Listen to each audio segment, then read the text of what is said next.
සුබ දවසක් සියලු දෙනාටම අද අපි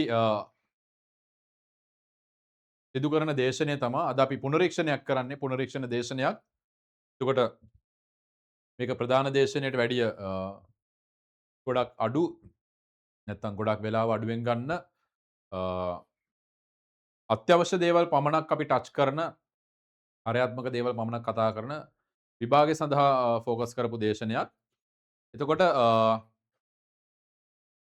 මේ වෙලාවේ මම මුලින්ම කියන්න කැමති අපේ ශිෂ්‍යයන් මේ පුනරීක්ෂණ දේශනයට සහභාගී වෙන ශිෂ්‍යයන් ප්‍රධාන දේශනයට සහභාගී වෙලා නැත්තම් ප්‍රධාන දේශනයට සහභාගී වෙලා මෙතනට එන්න රෙකෝඩින් එක අපෙන් ඉල්ලගෙන හරි නැත්තම් මේ දේශනයෙන් පස්සේ ආයේ ප්‍රශ්නයක් ඇති වුණොත් ප්‍රධාන දේශනයට යන්න. ඊට පස්සේ ප්‍රධාන දේශනයෙන් අපිට පැහැදිලි කරගන්න පුළුවන්. අද අපේ මාතෘකාව තමා ඉන්ටර්නැෂනල් මැරිටයිම් ලෝ. ඉන්ටර්නැෂනල් මැරිටයිම් ලෝ කියන්නේ අන්තර්ජාතික සාගර නීතිය.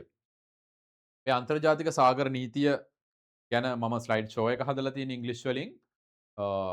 මොකද ඒකේ ගොඩක් ටර්ම්ස් මේ අන්තර්ජාතික සාගර නීතිය කියන එකම තේරෙනවා මේක අන්තර්ජාතික නීතියක්. එතකොට මේක ලංකාවට සීමා වෙච්ච ලංකාවේ වපසරිය ඇතුලේ විතරක් ක්‍රියාත්මක වෙන නීතියක් නෙවෙයි. විශේෂයෙන්ම වපසරියෙන් එහාට ක්‍රියාත්මක වෙන නීතියක් ලංකාවත් ඒ භූමිය අදාළ වුණත්.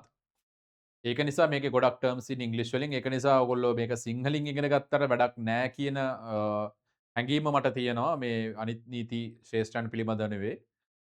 වලට වැඩිය වෙනස්ව. ඒ අනුව අපි ඉංග්‍රීසි වලින් මම ස්ලයිඩ් ෂෝ එක හදලා දෙනවා. හැබැයි මම ඉංග්‍රීසි ටර්ම් එක කියන ගමන් ඕගොල්ලන්ට සිංහලෙන් අනිවාර්යයෙන් මේක පැහැදිලි කරලා දෙනවා. ඒතර අපි මේ විදිහට යන්. හරි. මම ගැන පොඩි හැඳින්වා දීමක් කරන්න. මම ලක්ෂාන් රාමවික්‍රම නීතිඥවරයෙක්. ඒතර මගේ අන්තර්ජාතික නීතිය ගැන දේශනයක් කරන්න මගේ තියෙන හැකියාව තමයි මගේ තියෙන ක්වොලිෆිකේෂන්ස් තමයි මම මගේ දෙවනි මාස්ටර් එක ගන්නෙ එක්සත් ජාතීන්ගේ සංවිධානයේ තියෙනවා ඉන්ටර්නැෂනල් මැරිටයිම් ඕගනයිසේෂන් එක. ඒ කියන්නේ අන්තර්ජාතික සාගර නීතිය ගැන අන්තර්ජාතික කියන්නේ සාගරය පිළිබඳව කටයුතු කරන UN බොඩි එක UN ආම් එක තමයි ඉන්ටර්නැෂනල් මැරිටයිම් ඕගනයිසේෂන් එක.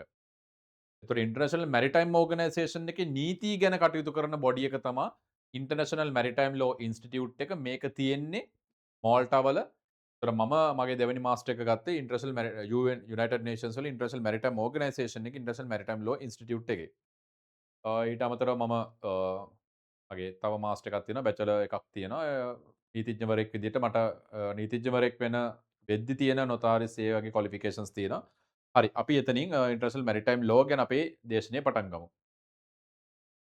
ඉන්ටර්නැෂනල් මැරිටයිම් ලෝ අන්තර්ජාතික සාගර නීතිය ගැන කතා කරන්න කලින් මං කැමති අන්තර්ජාතික නීතිය ගැන කතා කරන්න.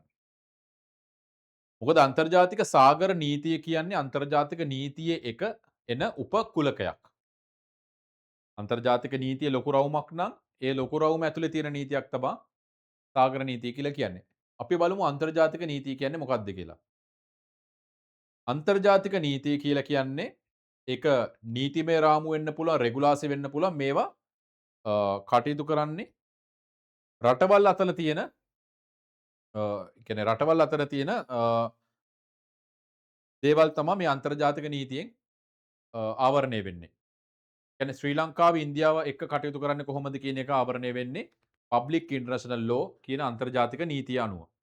ඊට පස්සේ පැසිෆික් මුහුද මධ්‍යධරණී මුහුද ඒ අස්ත්‍රයෙන් අනිත් රටවල් කටයුතු කරන්නේ කොහොමද? අපේ මුහුදෙන් නැවක් යන්නේ කොහොමද? මොනවද අපිට තියෙන අයිතිවාසිකම්?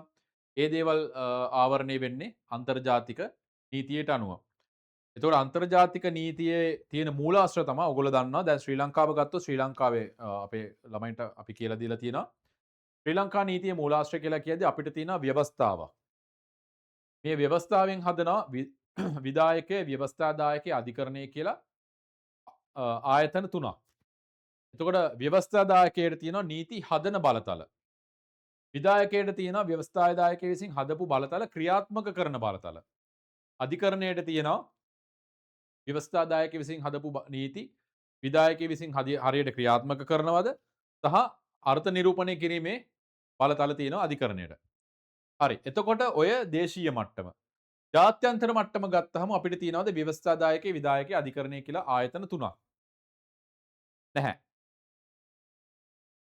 ජාත්‍යන්තර සංවිධාන තියෙනවා එක්සත් ජාතීන්ගේ සංවිධානය වැනි. හැබැයි ඒක ලංකාවේ තියෙන පාර්ලිමේන්තුව වගේ ලංකාවේ තියෙන පාර්ලිමේන්තුවට ලංකාවට කරන්න පුළුවන් බලපෑම වගේ ලොකු බලපෑමක් කරන්න පුළුවන් ලොකු නිශ්චිත ස්ථීර නීතිමය බලපෑමක් කරන්න පුළුවන් ආයතනයක් නෙවෙයි එක්සත් ජාතීන්ගේ සංවිධානය කියන්නේ. එතකොට ජාත්‍යන්තර යුද අධිකරණයේ තියෙනවා දැන් අන්තර්ජාතික සාගර නීතිය ගත්තොත් international tribunal of law of the sea තියෙනවා. නැත්නම් ඉන්ටර්නැෂනල් ක්‍රිමිනල් ජස්ටිස් කෝට් මේ ක්‍රිමිනල් කෝට් එක තියෙනවා. ICC රෝම් ස්ටැටියුට් එකට අනුව හදපු එක තියෙනවා. ඒ වගේ ජාත්‍යන්තර අධිකරණ තියෙනවා. හැබැයි ඒක අපේ වගේ නිශ්චිත අධිකරණ තත්ත්වයක් නෙවෙයි. හරිද? එතකොට අධිකරණයේ ව්‍යවස්ථාදායකයක් අධිකරණයක් නැත්නම් අන්තර්ජාතික නීතියේ විධායකයක් කියන දෙයක් කොහොමත් අපිට නෑ කියලා හිතන්න පුළුවන්. හැබැයි මෙහෙම තිබ්බට ලෝකයේ ඕනම රටකට ඕනම විදියකට කටයුතු කරන්න දෙන්නත් බෑ. ඒකට එක එක රටවල් එක එක විදියට අනිත් රටවල් වල අයිතීන් උල්ලංඝනය කරමින් කටයුතු කරන්න පුළුවන්. ඉතිහාසයේ පටන් වෙනවා වගේ. අන්න ඒක නිසා ලෝකයේ එක සිස්ටම් එකකට ගේන්න ඕන නිසා අපි දැන් ෆලෝ කරන UN සිස්ටම් එක. හැබැයි මේක කවදාක්වත් ඩොමෙස්ටික් කෝට්ස් නැත්නම් ඩොමෙස්ටික් පාර්ලිමේන්ට් ඩොමෙස්ටික් ජුඩිෂියරි මේ එක්සිකියුටිව් එක වගේ පැරලල් යන සිස්ටම් එකක් නෙවෙයි. හැබැයි අන්තර්ජාතික නීතිය කියලා දෙයක් තියෙනවා. මේ නීතියේ මූලාශ්‍ර තියෙනවා. ඒ මූලාශ්‍ර වලින් තමයි අන්තර්ජාතික නීතිය ගවන් වෙන්නේ. ඒකට මොනවද මේ මූලාශ්‍රය? ශ්‍රී ලංකාව ඇතුලේ ව්‍යවස්ථාව තියෙනවා වගේ අන්තර්ජාතික නීතියේ ව්‍යවස්ථාවක් නැහැ. අන්තර්ජාතික නීතියේ මූලාශ්‍ර තමයි රටවල් අතර ගනුදෙනු කරද්දී තියෙන මූලාශ්‍ර තමයි ඉන්ටර්නැෂනල් ක්‍රිමිනල් ජස්ටිස් ස්ටැටියුට් එකට අනුව ICJ ස්ටැටියුට් එකේ ආටිකල් 38 අනුව නැත්තම් 38 වෙනි වගන්තිය අනුව දක්වලා තියෙන විදිහට පළවෙනි මූලාශ්‍රය තමයි ජාත්‍යන්තර ගිවිසුම්. ඒතර ජාත්‍යන්තර ගිවිසුමක මොකක් හරි දෙයක් තියෙනවා නම් ඒක ලෝකයට අදාළයි. එතකොට සාගර නීතිය ගැන ගද්දී UNCLOS නැත්තම් United Nations Convention of Law of the Sea එක්සත් ජාතීන්ගේ සංවිධානයේ සාගර නීතිය පිළිබඳ ප්‍රඥප්තිය 1982 මේක හැදුවේ. ඒක අපිට හිතන්න පුළුවන් ජාත්‍යන්තර මට්ටමේ ගිවිසුමක් කියලා. ඊළඟ මූලාශ්‍රය තමයි කස්ටම්ස්. ගොඩක් සීරියස් කස්ටම් එකක් තියෙනවා නම් මිනිස්සු හිතනවා නම් ඒක නීතිය වගේ බලාත්මක ප්‍රැක්ටිස් එකක් ට්‍රැඩිෂන් එකක් කස්ටම් එකක් කියලා. ඒක පුරුද්දක් විදියට කරන දෙයක් කියලා. අන්න ඒක ජාත්‍යන්තර නීතියේ මූලාශ්‍රය වෙනවා. ඊට පස්සේ ජාත්‍යන්තර නීතියේ ජාත්‍යන්තර අධිකරණ විසින් ලබා දෙන නඩු තීන්දුවත් මූලාශ්‍ර විදියට අපිට ගන්න පුළුවන්. යම් යම් පසු අධිකරණවලදී කරන කාර්යයන් සඳහා. ඒ වගේම ජාත්‍යන්තර නීතියේදී ජජස්ලා කියන දේවල් නැත්තම් ෆිලොසොෆර්ස්ලා නැත්තම් ෆිලොසොෆර්ස්ලා නෙවෙයි ස්කෝලර්ස්ලා ලියන දේවල් අපිට අන්තර්ජාතික නීතියේ මූලාශ්‍ර විදියට ගන්න පුළුවන්. එතකොට මේ මූලාශ්‍ර දිහා බලලා තමයි ජාත්‍යන්තර නීතිය කියලා එකක් හැදෙන්නේ. එතකොට මේ මූලාශ්‍රවල පළවෙනිම දේ මම කිව්වේ අන්තර්ජාතික ගිවිසුම. එතකොට සාගර නීතියේ මූලාශ්‍ර ගත්තහමත් සාගර නීතියේ මූලාශ්‍ර තියෙන්නේ මේ වගේම තමයි. එතකොට සාගර නීතියේ පළවෙනි කේන්ද්‍රීය මූලස්ථානය කේන්ද්‍රීය මූලාශ්‍රය තමයි United Nations Convention of Law of the Sea 1982 1982 එක්සත් ජාතීන්ගේ සංවිධානයේ සාගර නීතිය පිළිබඳ ප්‍රඥප්තිය තමා සාගර නීතියේ ව්‍යවස්ථාව වගේ ලෝකයේ පාවිච්චි කරන්නේ. එතකොට අපි තාම ඉන්නේ මේ අන්තර්ජාතික නීතිය කියන කොටස. අන්තර්ජාතික නීතිය කියලා කියද්දී ලෝකයේ හැම රටක්ම වගේ ලෝකයේ හැම රටක්ම අන්තර්ජාතික නීතිය වලට යටත් කියලා මට කියන්නත් බෑ නොකිය ඉන්නත් බෑ. එයි මට කියන්න බැරි දැන් ශ්‍රී ලංකාවේ හැමෝම ශ්‍රී ලංකාවේ ව්‍යවස්ථාවට යටත් කියලා මට කියන්න පුළුවන් කෙලින්ම. මොකද ශ්‍රී ලංකේ පුරවැසියෙක් විදිහට අපි යටත්.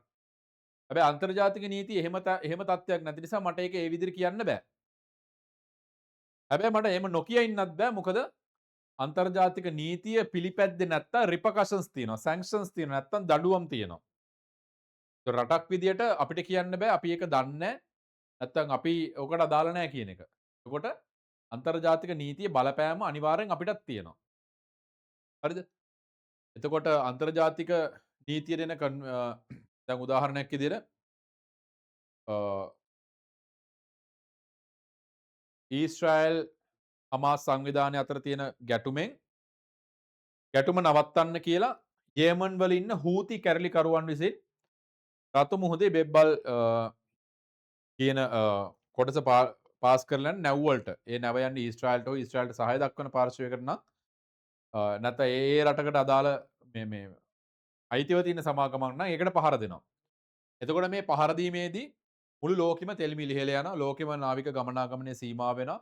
භාණ්ඩ ප්‍රවාහනය සැපයුම් කියන දේ සීමා වෙනවා. එතකොට ඒ తত্ত্বය අපි කැමති වුණත් නැතත් අපිට අදාළයි. මොකද ලෝකය කියන එක විශ්ව ගම්මානයක් වෙද්දී අනිවාර්යයෙන්ම සාගර නීතිය කියන එක සාගරය කියන එක අනිවාර්යෙන්ම අපි කැමැත්තෙන් වුණත් නැති වුණත් ඒකෙන් කවුරු හරි කෙනෙක් බලපෑමක් කරනවා නම් ඒකට අනිත් කට්ටියටත් ඒකේ බලපෑම තියෙනවා.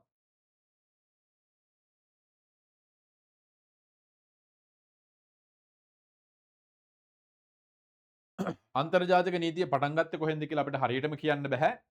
මොකද ශ්‍රී ලංකාවේ ඉතිහාසය ගැන කතා කරත් බොහෝ කාලයකට කලින් ග්‍රීසියේ ඇලෙක්සැන්ඩර් කාලේ පාවිච්චි කරපු නැත්නම් රෝමේ සීසර්ගේ කාලේ පාවිච්චි කරපු කාසි ලංකාවේ හම්බෙලා තියෙන. එතකොට අපි වෙළඳ ගනුදෙනු තිබිලා තියෙනවා. වෙළඳ ගනුදෙනු තිබිලා කියන්නේ කිවිසුම් තිබිලා තියෙනවා. එතකොට අපිට ඉතිහාසයක් හරියටම මෙහෙමයි කියලා අඳින්න බෑ. හැබැයි අපි ලිඛිත ඉතිහාසයක් තියෙනවා කියලා අන්තර්ජාතික නීතියේ ලිඛිත ඉතිහාසයක් අපි පටන් ගන්නවා 1215 රාජාණ්ඩු බලතල අඩු කරපු මැග්නා කාර්ටා සම්මුතියෙන්. මැග්නා කාර්ටා සම්මුතියෙන් පස්සේ ඊට පස්සේ එනවා හේග් ඇන්ඩ් ජිනීවා කන්වෙන්ෂන්ස්. මේ හේග් ඇන්ඩ් ජිනීවා කන්වෙන්ෂන්ස් එන්නේ යුද්ධ තත්ත්වයන් පාලනය කරන්න, යුද්ධ නැති කරන්නවත්, යුද්ධ එපා කියන්නවත්, යුද්ධ ඉල්ලීගල් කරන්නවත් නෙවෙයි.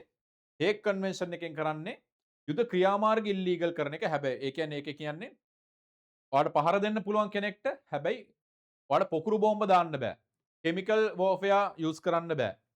නියුක්ලියස් ඒ කාලේ නියුක්ලියස් නෑ. එතකොට ඒ වගේ අර හානිකර මෙතඩ්ස් යූස් කරන්න බෑ කියන එක තමයි ඒ කන්වෙන්ෂන් එකෙන් කියන්නේ. ජිනීවා කන්වෙන්ෂන් වල කියන්නේ අන්තර්ජාතික යුද නීතියට අනුව ජිනීවා කන්වෙන්ෂන්ස් හතරදී කියන්නේ ඕගොල්ලෝ යුද්ධ කරන්න හැබැයි unnecessary sufferings අඩු කරන්න. ඒ කියන්නේ ඕගොල්ලන්ට බෑ මෙඩිකල් ෂිප් එකකට ඇටැක් කරන්න. ඕගොල්ලන්ට බෑ ප්‍රොටෙක්ටඩ් සෝන් එකකට ඇටැක් කරන්න. ඕගොල්ලන්ට බෑ රිලිජියස් සෝන් එකකට ඇටච් කරන්න. යුද්ධයේදී සිරකරු විදිහට බාර වෙන කට්ටියකට ඇටැක් කරන්න බෑ. මේවා තමයි ඒගොල්ලන්ගේ අයිතිවාසිකම්. ඔන්න ඔය ටික කියන්නේ මැග්නා කාර්ටා ජිනීවා කන්වෙන්ෂන්ස් වල එහෙම එනවා. ඊට පස්සේ UN chart එක එක්සත් ජාතීන්ගේ සංවිධානයේ ප්‍රඥප්තිය තියෙනවා. Universal Declaration of Human Rights ඒකෙන් දෙවන ලෝක යුද්ධයෙන් පස්සේ තුන්වෙනි ලෝකයක් එන්න නැති වෙන්න දැන් මෙන්න මේ ආයතනය විසින් මේක ලෝකයේ සාර්ථකව හසුරනවා කියලා කියන්න පුළුවන්. ඊට පස්සේ අන්තර්ජාතික නීතිය මෙහෙම යද්දී ICC ස්ටැචුට් එක තියෙනවා. ICJ International Criminal Justice coat එක තියෙනවා. ICC International Criminal Court එක තියෙනවා. ඒ වගේ යුද අපරාධ අධිකරණ තියෙනවා. යුද අපරාධ අධිකරණ තියෙනවා. හරි. ජිනීවා කන්වෙන්ෂන්, හේග් කන්වෙන්ෂන් මම හිතන්නේ මං කිව්වා. එතකොට මේ අන්තර්ජාතික නීතිය මම මේ අන්තර්ජාතික සාගර නීතියට යන්න කලින් අන්තර්ජාතික නීතිය ගැන කතා කරන්නේ ඉක්මනට. හැබැයි මට අතාරින්න බැරි කොටස් ටිකක් තියෙනවා. අන්තර්ජාතික නීතිය ගැන කතා කරද්දී අන්තර්ජාතික නීතියේ සබ්ජෙක්ට්ස් මොනවද? ඒක කාටද ඇප්ලිකබල් වෙන්නේ? අන්තර්ජාතික නීති ඇප්ලිකබල් වෙන්නේ රටවල් වලට. අන්තර්ජාතික නීතිය පටන් ගනිද්දී මුලින්ම ස්කෝලර්ස්ලා කිව්වේ මේක ඇප්ලිකබල් වෙන්නේ රටවල් වලට විතරයි කියලා. හැබැයි දැන් එතනින් එහාට ගිහිල්ලා රටවල් වලට වඩා බලපෑම් කරන්න පුළුවන් තනි පුද්ගලයන් ඉන්නවා. දැන් ඉලොන් මස්ක් ගත්තොත් රටවල් එයාගේ ආදායම වැඩි ලෝකේ රටවල් භාගයකට වැඩිය. ලෝකේ රටවල් 198ක් වගේ තියෙනවානේ. එතකොට ඒ රටවල් වල එයාගේ තියෙන ගත්තොත් එයාගේ ආදායම ඉන්කම් එක වැඩි ලෝකේ රටවල් ගොඩක GDP එකට වැඩිය. එතකොට ඒ වගේ පුද්ගලයන්ට කරන්න පුළුවන් බලපෑම වැඩි අර රටවල් කරන බලපෑමට වැඩිය. ඊට පස්සේ මාධ්‍ය ආයතන තියෙනවා. ඊට පස්සේ ඉන්ටර්නැෂනල් ඕගනයිසේෂන් එක තියෙනවා. යුනයිටඩ් නේෂන්ස් එක්සත් ජාතීන්ගේ සංවිධානය වගේ. ඒ වගේම ව්‍යාපාර ආයතන තියෙනවා. අන්න ඒ වගේ දේවල් නිසා දැන් අන්තර්ජාතික නීතිය ඉවෝල්ව් වෙලා තියෙනවා, වර්ධනය වෙලා තියෙනවා. මෙන්න මේ පාර්ශවයන් ටිකත් අන්තර්ජාතික නීතිය මූලාශ්‍ර කියලා මූලාශ්‍ර නෙවෙයි අන්තර්ජාතික නීතිය අදාළ වෙන කොටස් කියලා නිර්වචනය කරන්න. හරි. මම මේක කිව්වා.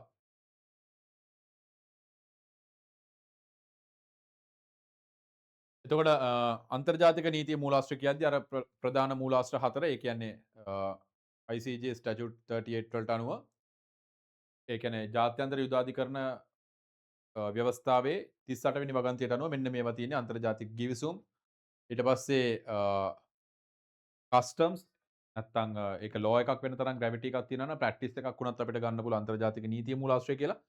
ජෙනරල් ප්‍රින්සිපල්ස් ඒ කියන්නේ ලෝකේ රටවල් විසින් සාමාන්‍යයෙන් අනුමත කරන ප්‍රින්සිපල්ස් තියෙනවා. ඒ මොනවද කියන්නේ නෝම්ස් නැත්තම් හැදියාවන් තියෙනවා. අන්න ඒවත් අන්තර්ජාතික නීතිය මූලාශ්‍රය කියලා අපි කියනවා. ඊට පස්සේ ජුඩිෂියල් ඩිසිෂන්ස් මම මේ කිව්වා ජජස්ලාගේ අන්තර්ජාතික අධිකරණ වලින් ජාත්‍යන්තර අධිකරණ වලින් දෙන තීන්දු තීරණ ඒවලට ආවූ රෂනාලයක ඊට පස්සේ ඒවල ඊට පස්සේ ස්කෝලර්ස්ලා ලියන දේවල් අන්තර්ජාතික නීතිය මූලාශ්‍ර වෙනවා. ඒත් එක්කම දැන් අන්තර්ජාතික නීතිය මූලාශ්‍ර විදිහට ඉවෝල්ව් වෙනවා තියෙනවා. උංගා රෙසලූෂන්ස් උංගා කියන්නේ යුනයිටඩ් නේෂන්ස් ජෙනරල් ඇසෙම්බලි. ඒ කියන්නේ අර මේ එක්සත් ජාතීන්ගේ සංවිධානයේ මහාසතිය තියෙන අන්න ඒකෙන් ගන්න ක්‍රියාමාර්ග. ඊට පස්සේ යුනයිටඩ් නේෂන්ස් වලම සිකියුරිටි කවුන්සිල් එකේ නැත්තම් ආරක්ෂක සමුළුවේ පාස් කරන ඒ බිල්ස් රෙසලූෂන්ස්.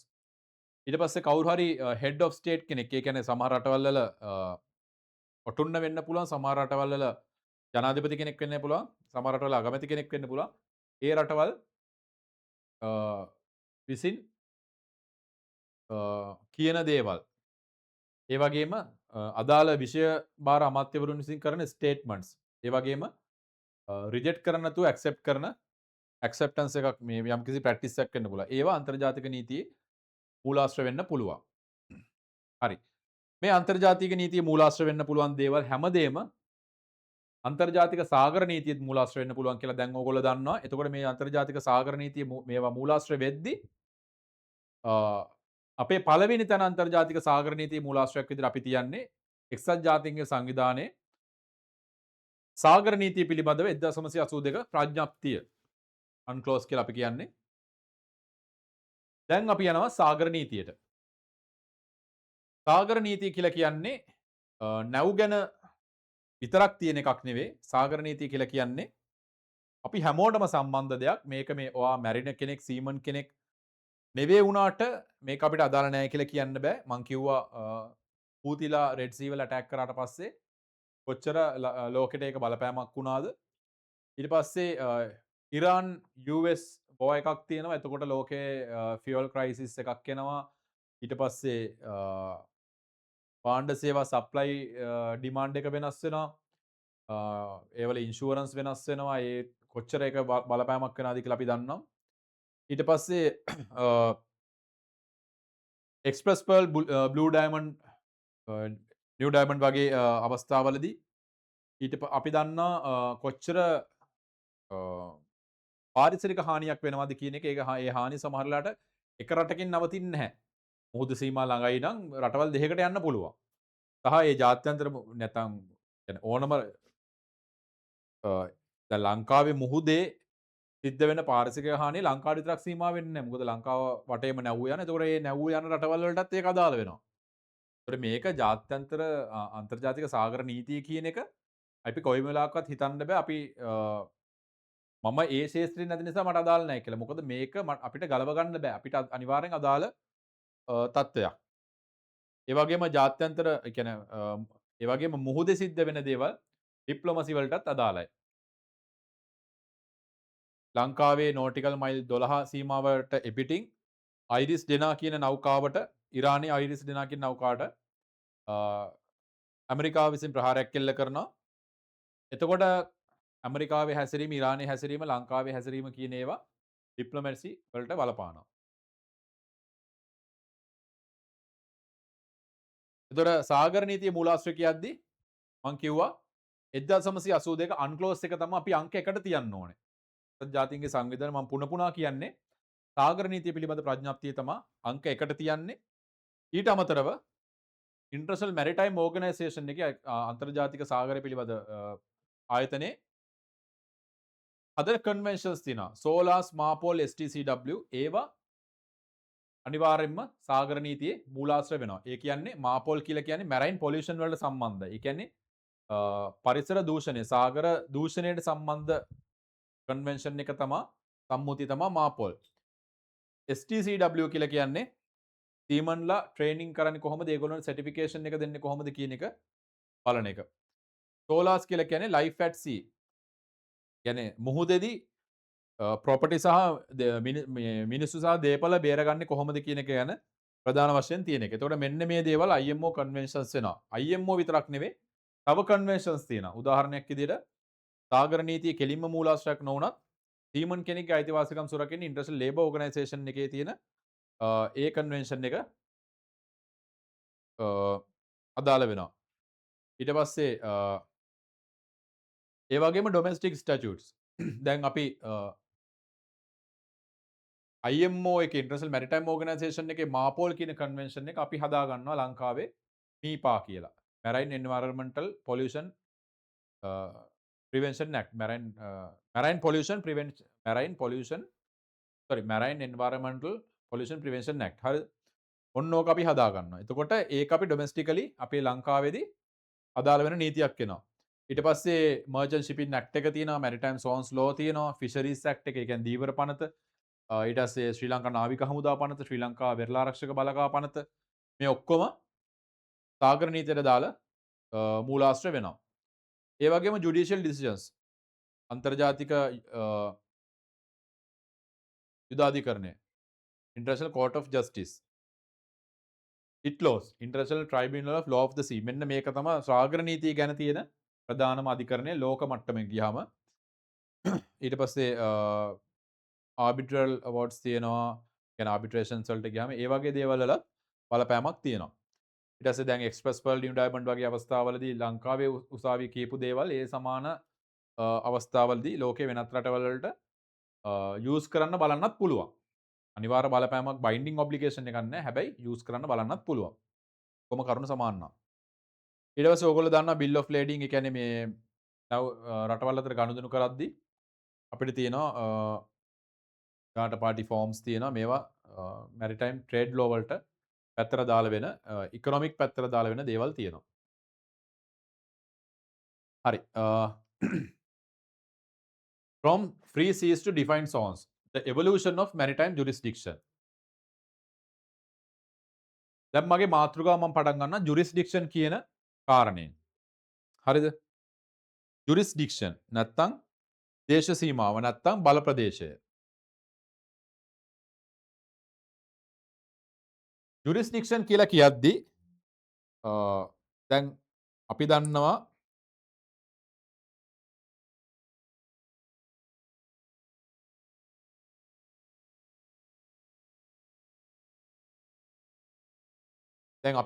දැන් අපේ ගෙදරක අපිට ඉඩමක් තියෙනවා. ඒ ඉඩමේ අපි ෆිසිකලි අපිට පුළුවන් වැටක් ගහන්න. එතකොට එහා ගෙදර එක්කෙනා දන්නවා මෙතනින් මගේ සීමාව කෙලවර වෙනවා කියලා. මම දන්නවා මගේ සීමාව මෙතනින් කෙලවර වෙනවා කියලා. එතකොට අපිට පාරක් තියෙනවා පැහැදිලිවම. එතකොට එහා ගෙදර එක්කෙනත් දන්නවා එයාටත් ඒ පාර පාවිච්චි කරන්න පුළුවන්. මමත් දන්නවා මටත් ඒ පාර පාවිච්චි කරන්න පුළුවන් කියලා. ඒ කියන්නේ ගොඩබිමේදී මේ හැමදේම නිශ්චිතයි. හැබැයි මුහුදේදී කොහොමද? මුහුදේදී මොනවද තියෙන සීමාවන්? ශ්‍රී ලංකාවට මේ ඇට්ලන්ටික් සාගරයට ගිහිල්ලත් ශ්‍රී ලංකාවේ කරන වැඩ කරන්න පුළුවන්ද? එතකොට කෙන්යා හමුදාවට ලංකා මුහුදු සීමාවට ඇවිල්ලත් කෙන්යාවේදී කරන වැඩ කරන්න පුළුවන්ද? මොකද්ද මේ ලංකා මුහුදු සීමාව කියන්නේ? මොනවද මේ සීමාවන්? මොකද්ද මේ ජාත්‍යන්තර මුහුද කියන්නේ? ගැඹුරු මුහුද, මහ මුහුද මොනවද මේ? කියන එක ගැන අපි දැන් පාඩමෙන් දැන් මේ දේශනේ මෙන්න මේ සෙග්මන්ට් එකෙන් කියලා දෙනවා. එතකොට මේක මේ සීමාවන් ගැන කියලා දෙද්දි සීමාවන් ගැන කියලා දෙන්න කලින් මම කියලා දෙන්න ඕන කාරණයක් තමයි මේකේ තියෙන හිස්ටරි එක, ඉතිහාසය. ඉතිහාසයට ගත්තහම ලෝකේ ඔය මාකෝ පෝලෝ, ඉබන් බතූතා ඒ වගේ කට්ටිය ලෝක ගවේෂණය කරද්දි නැත්තම් සමහර අය ආක්‍රමණය කරද්දි නැගෙනහිර ඉන්දියේ පෙරදී මොකද්ද ඊස්ට් ඩච් ඉන්දියා කම්පැනි එක අන්න ඒක ලෝකයේ රටවල් ආක්‍රමණය කරද්දි නැත්තම් අලුත් ක්‍රිස්ටෝෆර් කොලම්බස් ඒ වගේ කට්ටිය අලුත් දේශ සීමා හොයාගෙන ඒවලට අයිතිවාසිකම් ගොඩනගද්දී. තියෙන ප්‍රශ්නය තමා මුහුදේ කෙළවරක් හෝ මුහුදේ තියෙන සීමාවන් කාටවත් කියන්න බෑ. හරිද? එතකොට ආපු ප්‍රධාන ඩිබේට් තමා දැන් ලෝකෙ මිනිස්සු දැනගත්තාම මුලින්ම මේ මුහුදක් තියෙනවා මුහුද හරිම විශාලයි කියන එක දැනගත්තට පස්සේ දියුණු රටවල් වලට ඕනුනා එක පැත්තකින් මුහුද ෆ්‍රී කරන්න. මුහුද කාටවත් අයිති නොවන දෙයක් බවට පත් කරන්න පුළුවන් තරම්. ඇයි? දියුණු රටවල් වලට තියෙනවා තාක්ෂණය මුහුද ගවේෂණය කරන්න. දියුණු රටවල් වලට තියෙනවා එතකොට නිදහස සහ නීතිමය රැකවරණය ඕනම තැනකට ගිහිල්ලා ඕනම දෙයක් කරන්න. එතකොට මේගොල්ලන්ට ඕනේ ෆ්‍රී සීස් නැත්නම් නිදහස් මුහුද. අපි මේකට කියනවා මාරේ ලිබරම්. මේ මාරේ ලිබරම් කියන කන්සෙප්ට් එක ආවේ හියුගෝ ග්‍රෝසස්ගෙන්. එතකොට ඒ මාරේ ලිබරම් කියන කන්සෙප්ට් එකෙන් කියන්නේ මුහුද කියන එකේ සීමා රහිත වෙන්න ඕනේ. නැත්නම් ජුරිස්ඩික්ෂන් නෙවෙයි. දැන් උදාහරණයක් විදිහට අපිට ලංකාවට අදාළ මුහුදු සීමා කලාපයක් නැත්තම් ඇමරිකාවට පුළුවන් ලංකාවට ළඟට ඇවිල්ලා ඕන දෙයක් කරන්න. ලංකාවේ තියෙන මත්ස්‍ය සම්පත ගන්න. හැබැයි ලංකාවට පුළුවන් ඇමරිකාව ගාවට යන්න. ඒ තාක්ෂණයේ ඒ දැනුම ඒ ඉකොනොමික් කේපබිලිටි එක ඒ පොලිටිකල් කේපබිලිටි එක අපිට තියෙනවද? නැහැ. එතකොට මේ ඕපන් සී එකක් තියෙද්දි ඕන තැනකට ඕන කෙනෙක්ට යන්න පුළුවන්කම කියන ෆ්‍රී සී මාර ලිබරම් කියන කන්සෙප්ට් එක වැඩිපුරම හඹාගෙන ගියේ දියුණු රටවල් ඒ කාලේ. මම මේ කියන්නේ 1600 ගණන් 1500 ගණන්. හරිද? එතකොට දියුණු වෙමින් පවතින රටවල් නැත්තම් සාපේක්ෂව දියුණු මට්ටමින් අඩු රටවල් වලට ඕනුනේ හැමතිස්සෙම සංවෘත මුහුදක් නෑ. හැමෝටම හැමදේම කරන්න බෑ. අපි මුහුදට දාලා රටට බෙදලා දෙමු. ඒ රටට තමයි අයිතිවාසිකම් වැඩිපුර තියෙන්නේ. කියන එක තමා මාර ලිබරම් නැත්තම් ජෝන් සෙල්ඩන්ගේ ක්ලෝස් සී වැසුණු මුහුද සංවෘත මුහුදේ කියන කන්සෙප්ට් එකේ තියෙන්නේ. මොකද එතකොට ලංකාවට කොහොමත් ඇමරිකාව ගාවට යන්න බැරි නිසා අඩුම ගානේ ලංකාවට ලංකාවේ ටිකවත් තියෙනවා. ඒතර ලංකාවේ ආසන්න මුහුදේ මාළු අල්ලන එක හරිය ලංකාවට කරන්න පුළුවන්. මොකද පිට රටවල වලින් ඇවිල්ලා ලංකාව ආසන්න මුහුදේ මාළු අල්ලන එක මෙන්න මේ කන්සෙප්ට් එක යටතේ බැරි කරනවා. ඒතකොට මේ කන්සෙප්ට් එකේ වාසිය හැමතිස්සෙම තියෙන්නේ ඒතකොට මේ කන්සෙප්ට් එකේ වාසිය හැමතිස්සෙම තියෙන්නේ දියුණු රටවල් වලට මේ කන්සෙප්ට් එකේ වාසිය හැමතිස්සෙම තියෙන්නේ දියුණු සාපේක්ෂව දියුණු අඩු රටවල් වලට ඒ කාලේ. එතකොට දැන් තියෙන තත්ත්වය මොකද්ද? දැන් තියෙන්නේ මාරේ ලිබරම් මාරේ ක්ලෝසම් කියන දෙකම එකතු කරලා නැත්තම් මුහුද ඇරලත් නෑ මුහුද වසලත් නෑ. ඔය ඔක්කොම වින් වින් සොලියුෂන් එකකට ගෙනල්ලා එක තැනකට ගෙනල්ලා කම්ප්‍රොමයිස් කරලා ඔක්කොටම බැලන්ස් සිස්ටම් එකක් තමයි එක්සත් ජාතීන්ගේ සංවිධානයේ සාගරය පිළිබඳ ප්‍රඥප්තියෙන් 1982 ගෙනාවේ. සමහර කෑලි ක්ලෝස් කරලා තියෙනවා. සමහර කෑලි ඕපන් කරලා තියෙනවා. යම් මට්ටමකට සමහර කෑලි ඕපන්ම තියෙනවා. හරිද? හරි. මේක තමයි මුහුද පිළිබඳ chart එක ඕගොල්ලෝ දැනගන්න ඕන.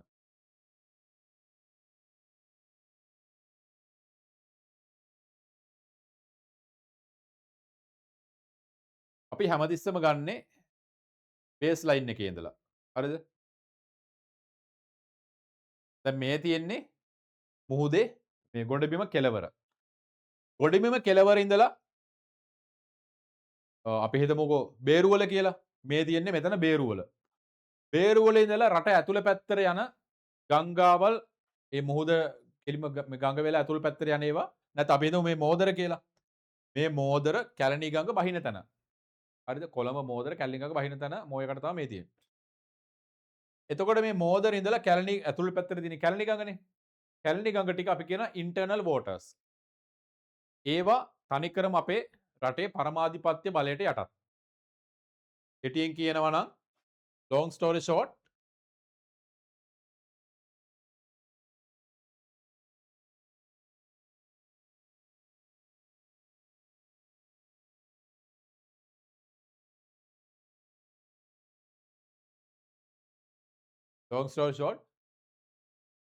කැලණි ගඟ සහ කැලණි ගඟ මුහුදට බහින මෝදර මෝය කට වෙනකන් ටික වෙන කාටවත් ඇතුල් වෙන්න බෑ. ඒක ශ්‍රී ලංකාවේ පරමාධිපත්‍ය බලයට යටත්. හරිද? අපිට සවර්නිටි තියෙනවා කියලා අපි කියනවා. එතන ඉඳලා නෝටිකල් මයිල් 12ක් අතර. එතන ඉඳලා ඒ කියන්නේ මුහුද පටන් ගන්න තැන ඉඳලා අපේ බේස් ලයින් එකේ ඉඳලා නෝටිකල් මයිල් 12ක්. නෝටිකල් මයිල් එකක් කියන්නේ නෝටිකල් මයිල් කියලා කියන්නේ නාවික සැතපුම් 12ක් ඇතුළත නිකන් සැතපුම් නෙවෙයි නාවික සැතපුම් 12ක් ඇතුළත අපිට පරමාධිපත්‍ය තියෙනවා. හැබැයි වෙන ඕනම කෙනෙක්ට එතනින් යන්නත් පුළුවන්. පැහැදිලිද? මේ ටික ඇතුලේ අපේ ඕනම දෙයක් කරන්න පුළුවන්. හැබැයි මේ ටික ඇතුලේ වෙන ඕන කෙනෙක්ට ඉනසන්ට් පැසේජ් එකක් කරන්න පුළුවන්. මොකද්ද මේ ඉනසන්ට් පැසේජ් කියලා කියන්නේ? ඉනසන්ට් පැසේජ් කියලා කියන්නේ මේ පැසේජ් ඉනසන්ට් වෙන්න ඕනේ.